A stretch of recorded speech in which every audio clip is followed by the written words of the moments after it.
जो बहुत ज़्यादा आजकल है कि हमारे घुटनों में बहुत ज़्यादा दर्द है, नी पेन है। इस चीज़ के लिए आप लोग भी बहुत से लोगों को देखते होंगे, कोई ऐसा सोल्यूशन जो लोग फॉलो कर सकते हैं? हाँ जी, हम आसन के थ्रू नी पेन को जी 100% खत्म कर सकते हैं। 100%। जी 100% हमने किया है। ओके।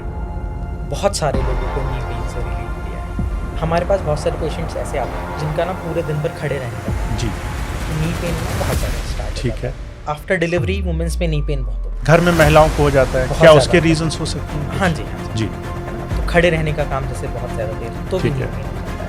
आफ्टर डिलीवरी वुमेन्स में नी पेन बढ़ सकती है बहुत ज़्यादा। तो कुछ आसन ऐसे हैं पर्टिकुलर जिनके थ्रू हम नी पेन को रिलीफ देते हैं। जी जी उत्कट आसन, चेयर पोज हम बोलते जी। हैं, हाफ स्क्वाट पोज, ठीक है आप उसमें होल्ड कर सकते हैं। ठीक है वो बेस्ट है आपके नी पेन को क्योर करने के लिए। ठीक है।